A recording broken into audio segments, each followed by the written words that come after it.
किया था थोड़ी देर पहले कि जब हारमोनियम की एंट्री हुई अभी ये तो मेरे को ये पूछना है कि अभी किसी ने मेरे को अभी बताया कि हारमोनियम क्या चीज होती है, बोले सुब्रमण्यम का छोटा भाई। तो पॉइंट ये है, मेरे को पूछना है कि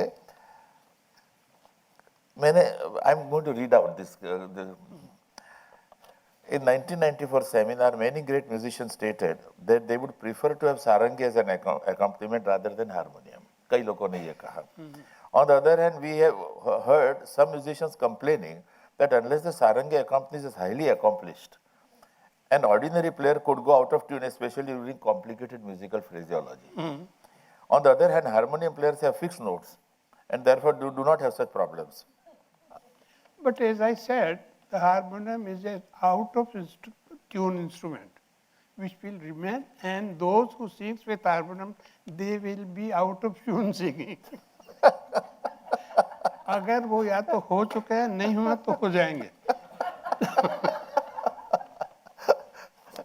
अच्छा, अभी हारमोनियम वाले की स्ट्राइक होने वाली है. नहीं, उनका तो आजकल बहुत बोलबाला है और वो बहुत, उनकी पोजीशन बहुत जबरदस्त है. काफी लोगों को पद्मश्री भी मिला है उसमें. भाई ओक साहब ने कुछ बोला, श्रुति हारमोनियम भी कुछ बनाया है तो जो नहीं, वो सब कुछ ठीक है, लेकिन जो बेसिक बात मैं आपसे बता चुका हूँ. नहीं तो देखिए, एक बात यह है कि सारंगी एकम्पनीमेंट के लिए मैंने कलकत्ता एसआरआई को लिखा था कि मैं फ्री ऑफ चार्ज आऊँगा और कुछ गवैयों को बुलाइए, कुछ सारंगी प्लेयरों को बुलाइए, मैं गवैयों के साथ बजा के गवैयों को बताऊंगा कि सारंगी के साथ कैसे रहना, सारंगी प्लेयरों को बताऊंगा कि गवैये के साथ कैसे रहना. ये जो उल्टा सिलसिला शुरू हो गया कि हारमोनियम के साथ गाना शुरू कर दिया, ये मजबूरी भी है और बहुत नुकसानदेह भी है. जहाँ स्वर वहाँ ईश्वर. तो स्वर पैदा होता है स्ट्रिंग से. तो जब तक तान पूरा नहीं होगा तो सुर मिल नहीं सकता. तो गज़ल सिंगिंग, कव्वाली सिंगिंग में हारमोनियम ठीक है, नाट्य संगीत के लिए भी ठीक है, लेकिन अगर आप कोई राग की बात करते हैं तो हारमोनियम की जगह है नहीं, माफ़ करना. और मैंने जिनके साथ एकम्पनीमेंट किया, एक प्रोग्राम आप रखिए, आपके यहाँ पर नेशनल सेंटर परफॉर्मिंग आर्ट में उनका इनकी है, कृष्णाराव जी की रिकॉर्डिंग है 90 मिनट्स की. किनकी? कृष्णाराव शंकर पंडित. वो आप किसी रोज सुनिए या मेरे साथ बैठ के सुनिए, उस पर पता लगेगा कि कृष्णाराव जी कितने प्रसन्न होके मुझे कह रहे थे तुम बजाओ. और मैंने उनको बिल्कुल डिस्टर्ब नहीं किया, बल्कि बहुत अच्छी इंस्पिरेशन दी उनको. उसी तरह से एक लेडी बनारस की बड़ी मोतीबाई, 1952 में उनका प्रोग्राम रखा, गीता सारा, और उसने उनका रिकॉर्ड कर लिया. वो बनारस की भाई थी, बहुत अच्छा गाती थी. उस वक्त उनकी उम्र कम से कम 75 के करीब थी और मैं 25 साल का हूँगा. तो मैंने उनके साथ एकम्पनीमेंट किया. ये माइंड में रखिए कि भाई की मैं इज्जत करता हूँ, इनको डिस्टर्ब नहीं हो. इस तरह से मैंने एकम्पनीमेंट किया. उनका गाने को और जोश दिया कि आप ज़रा और गाइए. करा कि 4 घंटे की प्रोग्राम हुआ. उसमें गीता बहन ने 2 रिकॉर्ड उनके बनाए जो अभी भी रिलीज हुए हैं, वो मेरे पास है. तो कभी आप चाहेंगे तो एकम्पनीमेंट मैंने किस तरह से किया. एक एकम्पनीमेंट मैंने किया है कुमार गंधर्व, जिसके साथ एकम्पनीमेंट सारंगी के लिए बहुत ही मुश्किल है. उनका कुछ गाना ऐसा है कुछ जो सारंगी प्लेयरों को बड़ी मुश्किल में डाल सकता है. वो भी रिकॉर्डिंग मेरे पास है. अगर आप चाहेंगे तो उसकी कॉपी मैं नेशनल सेंटर को देना चाहूँगा. अगर यहाँ पर इतना अच्छा मटेरियल ऑलरेडी है, बहुत लोगों के रिकॉर्डिंग, यहाँ पर मेरी भी रिकॉर्डिंग है 15-16 घंटे की. जी अच्छा. एनसीपी में. अब उसका क्या उपयोग हो रहा, कैसे होगा, ये मुझे मालूम नहीं, और हम लोग कुछ कह भी नहीं सकते क्योंकि यहाँ के जो इंचार्ज हैं इस चीज़ के, वो बहुत बड़े लोग हैं, हमारी अप्रोच से बाहर है. I have no comments.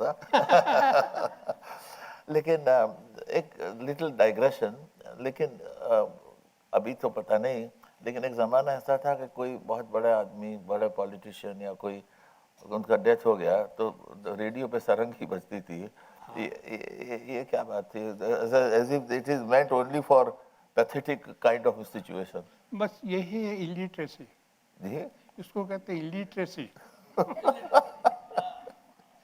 मैंने तो सारंगी में कोई चीज़ ऐसी नहीं कि नहीं बजाई। जैसे कि फिल्मों में कोई डांस का गाना, कोई भजन, कोई गज़ल, उसमें यही लग रहा था कि ये बड़ा एप्रोप्रिएट म्यूजिक चल रहा है उसके साथ। सोरंग इसका नाम है। जी। और मैंने अपने लड़के के साथ, सरोद के साथ एक रिकॉर्ड किया, वो जो आपके पास है वो डीवीडी, जी आया। उसमें सारंगी की जुगलबंदी हर एक के साथ हो सकती है, और कैसे ही वो रिकॉर्ड में है। एक जुगलबंदी मेरी बिस्मिल्लाह खां के साथ भी हुई थी। लेकिन फिर वही बात आ गई कि किसी साज को पकड़ के कुछ बजा देना एक अलग बात है, और शास्त्र को दिमाग में रख के, स्पिरिचुअलिज्म को दिमाग में रख के अगर कोई राग की बात की जाए, वो अलग चीज़ होती है। जी। जैसे कि सबसे पहले बिस्मिल्लाह खां को जब पद्मश्री मिला, ब्रिज नारायण साहब ने फंक्शन किया, उसमें चीफ गेस्ट थे उमकरनाथ ठाकुर। तो उमकरनाथ ठाकुर ने आके कहा कि ये बालक, इसकी फूंक बहुत सुर में है, क्या अच्छा होता है कि सीखता। तो इस तरह से ये सीखना बहुत ज़रूरी है। जिन लोगों को कुछ ज्ञान नहीं, हमारे एजुकेशन मिनिस्ट्री को ये मालूम नहीं कि मिनिस्टर मर गया तो सारंगी बजाना चाहिए और कुछ करना चाहिए।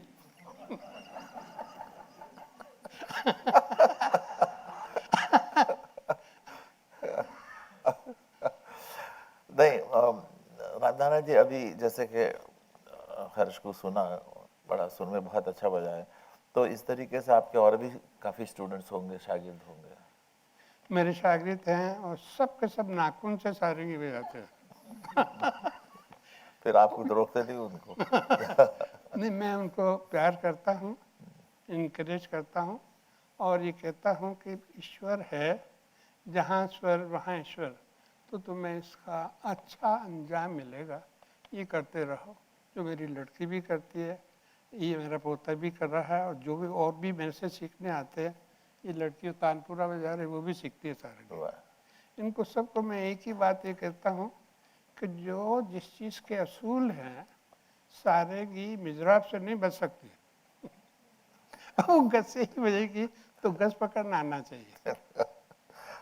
कहीं किसी ने कहा था हमको कि तबले वाले से और सारंगी वाले से बच के रहना। एक के हाथ में हथौड़ी होती है, दूसरे के हाथ में गज होता है। नहीं, विलायत भाई ने एक अच्छी बात और बताई कि वो सितार प्लेयर के साथ तबला प्लेयर बजा रहे थे, तो जब सितार प्लेयर सम पे आया, वो खाली बता रहा था।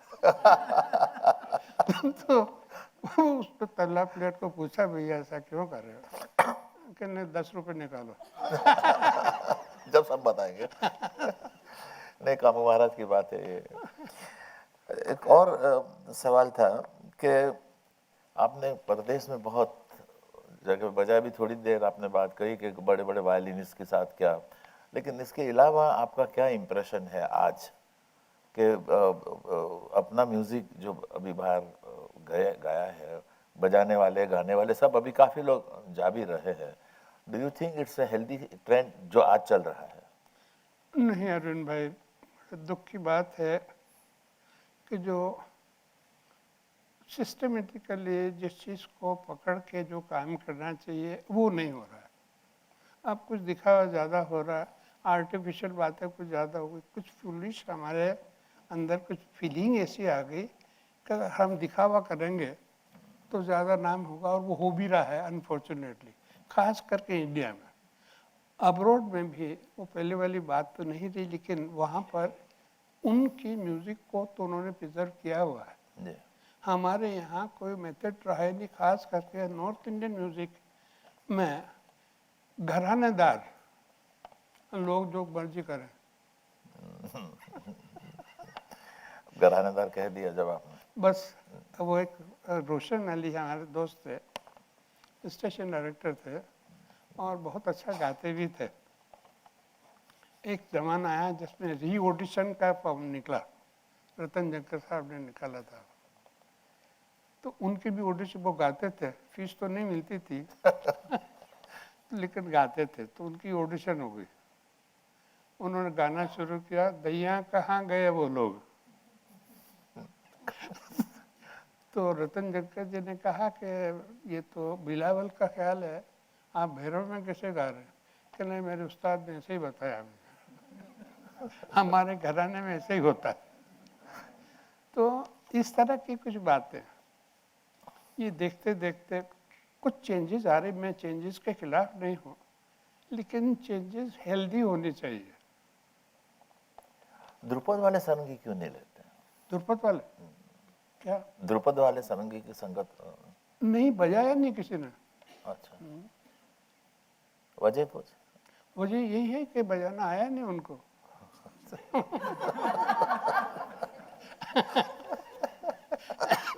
तो मतलब गलती ध्रुपद वाले की नहीं है? नहीं नहीं, बिल्कुल नहीं, गलती हमारी भी नहीं है।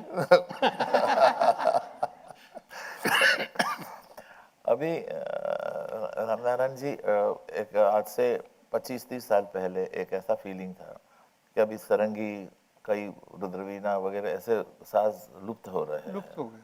और धीरे धीरे सुनते हैं कि नए यंग सारंगी प्लेयर्स भी आए हैं, बजाते हैं। तो आपको क्या लगता है इसका फ्यूचर के लिए? ये बहुत खुशी की बात है कि यंग सारी प्लेयर आ रहे हैं, बड़े आनंद की बात है। एक्चुअली अरविंद भाई, मेरे नेशनल प्रोग्राम के बाद ही सारंगी ज़्यादा पॉपुलर हुई, जी 1966 में। और बहुत लोग आजकल बजा रहे हैं, लेकिन अगर आप घोड़े पे सवार हैं और रास्ते का पता नहीं तो क्या होगा? इसके लिए आपको गुरु चाहिए। जो मैं गज की बातें कर रहा हूँ, इट हैज़, मैं इसका बात इसके वजह है कि मैं क्यों कर रहा हूँ, क्योंकि मैं करके बता रहा हूँ कि ये ऐसे करने से ऐसा होगा, नहीं तो नहीं होगा। एक दूसरी, हमारी परंपरा रही है कि राग स्वरूप बनता है सुरों से। अगर सुर ही ठीक नहीं लगे, सुर सब ठीक लगेंगे जब गज ठीक होगा। तो ये सिस्टमेटिकली जब तक ट्रेनिंग नहीं मिलेगी तो ये काम होगा नहीं। पॉपुलर तो हो रहा है इंस्ट्रूमेंट, बहुत अच्छी बात है, लेकिन दूसरे भी इंस्ट्रूमेंट कुछ पॉपुलर हो रहे हैं। लेकिन जो अच्छे वाकई हैं, अभी जैसे नादास्वरम, साउथ म्यूजिक बहुत प्रिसाइजली अरेंज्ड है, बहुत ही फैंटास्टिक। और ख़ास करके उनके जो ये ऋषि मुनि लोग जिन्होंने कंपोज किए, वो बहुत बड़े लोग थे। लेकिन अगर आप वहाँ पर भी कुछ दुख होता है जब नादास्वरम और क्लारनेट पे बज रहा है, ये दुख तो होगा। अभी जो ट्रेंड, जनरल सारंगी के लिए नहीं कह रहा हूँ, जनरल म्यूजिक का जो ट्रेंड है कि there is a strong feeling के म्यूजिक ग्रेजुअली क्लासिकल से मासिकल बन रहा है। एग्जैक्टली। द क्लासिकल जो सपोर्ट था, which was meant for classes, not in terms of elitist approach, but in the terms of के क्लासेस के लिए वो म्यूजिक था, अब वो मासिस में चला गया है। सो मासिस को खुश करने के लिए एवरेज सुनकार है आजकल, उसके लिए he wants thrill, he wants excitement, he wants loud music, तबले के साथ कुश्ती वगैरह। ये जो है वो ट्रेंड आपको कैसा लगता है? Do you think it's a very dangerous trend? मुझे कभी अच्छा लगा नहीं और कभी ना लगेगा अच्छा। और कुछ लोग आपके सामने हैं जिन्होंने ये काम नहीं किए, उनमें से एक मैं हूँ। मेरा हाईएस्ट पेड म्यूजिशियन में था फिल्म लाइन में बजाने के लिए, लेकिन मैंने वो छोड़ दिया काम। इसलिए छोड़ा कि मेरा जो म्यूज़िक की जो मेरा धर्म कर्म है वो तो वहाँ नहीं है, और फेमस होने भी नहीं। मेरे बड़े भाई साहब ने एक बहुत अच्छी बात कही थी, फर्स्ट टाइम जब मैं यूरोप गया उनके साथ, तो मुझे कहने का कि देखो यहाँ पर तुम बजाओगे मेरे लिए, पब्लिक के लिए नहीं। क्योंकि हमारी टेंडेंसी क्या होती है कि वहाँ जाकर अंग्रेज़ों को खुश करने के लिए कुछ ख़राब चीज़ें भी पेश कर देना, कॉर्ड्स बजाना, कुछ वेस्टर्न ट्यून बजाना। तो ये काम मेरे भाई साहब ने कहा ये बिल्कुल नहीं करना, और मैंने बिल्कुल नहीं किया। और यही वजह कि इन सब लोगों ने मुझे प्यार किया है, म्यूजिशियनों ने। जी तो इस बात से मैं संतुष्ट हूँ। इससे ज़्यादा और म्यूजिशियन को कुछ नहीं करना चाहिए। मुझे तो किसी भी चीज़ की कोई ज़रूरत रही नहीं। जब मैं अपने रास्ते पे चलता रहा, जैसे एकम्प्लीमेंट बंद किया म्यूज़िक को प्रोग्रेस करने के लिए, अच्छा बजाने के लिए। फिर हमारे यहाँ पर एक सिस्टम आजकल बहुत फेमस हो रहा है, ताल और लय का काम साउथ से आ गया। जी, कुछ राग भी हमने साउथ से ले लिए गणेश कुमार जी विल एग्री। और मैक्सिमम लोग जो आजकल ले ताल का काम करते हैं वो साउथ से आया। इसका मतलब ये नहीं है कि हमारे यहाँ नहीं हुआ। घनश्याम दास जी एक पखावज प्लेयर थे, उन्होंने एक किताब लिखी है मृदंग सागर, मेरे पास उसकी कॉपी है। जी, और मेरे बड़े भाई साहब ने और रविशंकर जी ने, दोनों ने मिलकर ये काम शुरू किया था।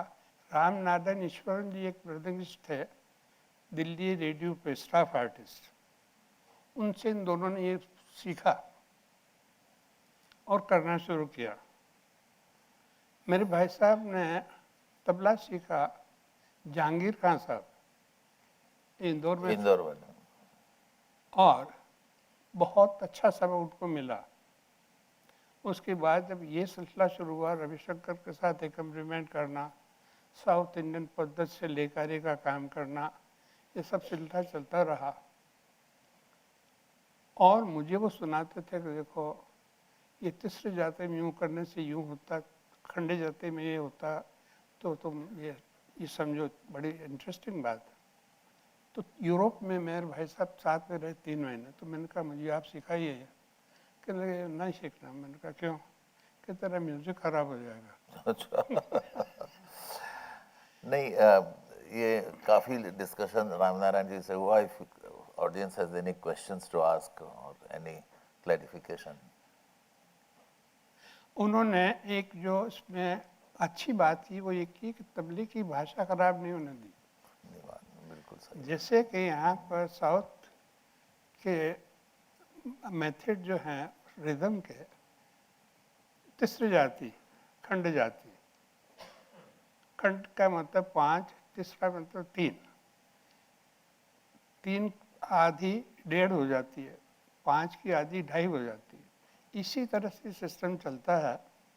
तो मेरे भाई साहब ने क्या किया कि वो जैसे तीसरी जाति की कुछ बात करनी है तो उसका उन्होंने तबले की बोल फंसाया धातिट। जी, साउथ इंडिया में तकिट कहते हैं, उन्होंने कहा धातिट। ये भी 3 शब्द है। 5 मात्रा की जो चीज़ है उसको उन्होंने अपनी भाषा में बताया, बजाया वो 5 ही, लेकिन भाषा तबले की रही। और वो हाथ से जो तबले की लैंग्वेज है वो खराब नहीं होनी चाहिए। ये उनका कंट्रीब्यूशन रहा। मुझे मना किया इसलिए, अगर तुम इस हिसाब किताब में पढ़ जाओगे तो खाली वो तिहाई आती रहेगी। इसलिए मैं इस रास्ते पे नहीं गया। लेकिन नॉर्थ इंडियन लेकारी को मैं समझता हूँ और उस पर मैंने काम किया है। एक तो मैंने किया वो काम, अमीर खान साहब ने किया, अली अकबर खान ने बहुत अच्छा किया। तो ये 2 किस्म के लेकारी हमारे हैं, एक साउथ से आती है और एक नॉर्थ की है। जी। तो नॉर्थ की ही लेकारी मुझे पसंद है। No questions then, because we want any question. Yeah, please. नाम बोलना। मेरा नाम सुरेश तानवणकर है। पंडित जी नमस्कार। नमस्कार। मेरा सवाल यह है कि आपने फिल्म लाइन छोड़ दी, आपने कहा, लेकिन कुछ फिल्मों में आपने संगीत दिया है, एक जी। दो फिल्मों में, और ये पहला सवाल है कि उनके बारे में ज़रा बताइए। और दूसरा है कि आजकल हम YouTube पे एक लता जी का गाया हुआ मालकोंस की फिल्म देखते हैं, जी, उसमें एक कोट पहने हुए सारंगी प्लेयर है, वो कौन है? वो पंडित रामनारायण ही है। आप जानते हैं उनको? और मैंने 2 फिल्मों में म्यूजिक दिया है। एक तो गरम कोट, उसमें मैं और अमरनाथ मेरे बहुत अच्छे मित्र थे, हम दोनों ने मिलके दिया। और उसके वाकई बहुत अच्छे गाने हैं। आपको कभी मौका मिले मेरे पास आइए, मैं सुनाऊंगा आपको। एक और फिल्म बनी थी संत तुलसीदास, उसमें मैंने वेस्टर्न इंस्ट्रूमेंट यूज़ नहीं किया। उसमें तबला है, पखावज है, तानपुर है, सरोद है, और एक गाने में मैंने भी बजाया। वो म्यूज़िक इसलिए दिया था कि ये मेरी कंडीशन रखती थी मैंने। तो एनीवे मैं अपनी ईमानदारी के हिसाब से अपनी तरफ से कोशिश करता रहा हूँ। फिर भी मेरी कोई गलती हो गई तो उसके लिए माफ़ कर दीजिए। Any other question? Yeah. Just a mic. Influence of political bosses on Sarangi and vice versa from inception till today and digital technology.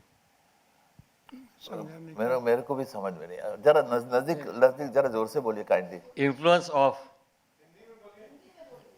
मुझे हिंदी में कोई बात नहीं, कोई बात नहीं, इंग्लिश ओके मिक्सचर में बोलेगा। जरा नजदीक ले गए। पॉलिटिकल बॉसेस का इन्फ्लुएंस सारंगी के ऊपर,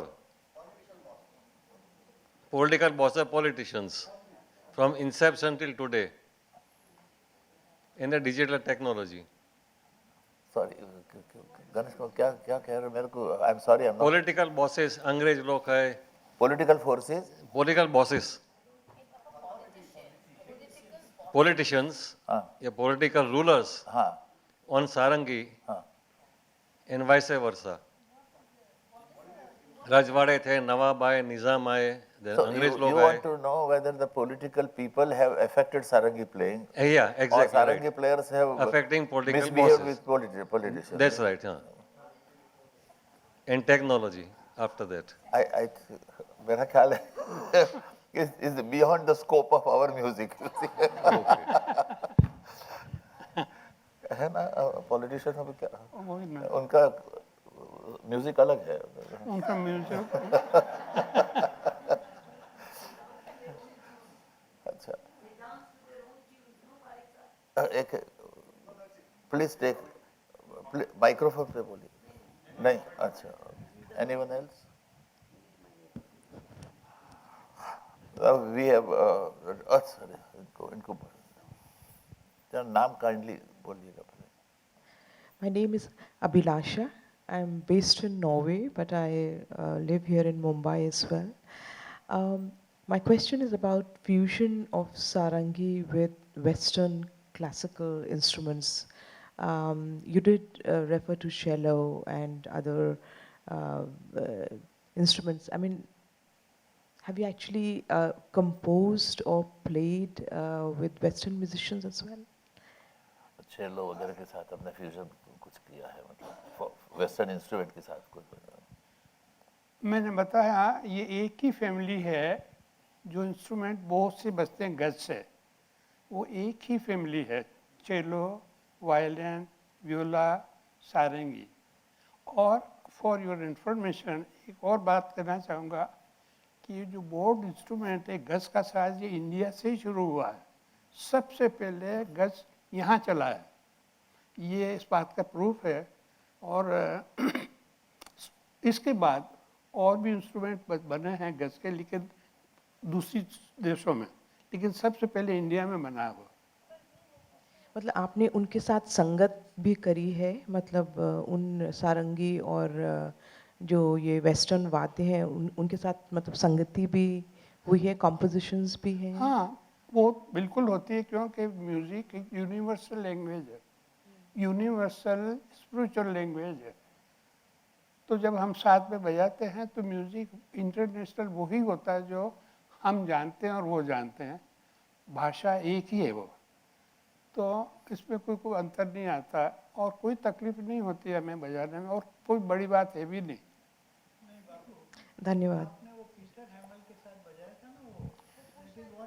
जरा उधर एक माइक्रोफोन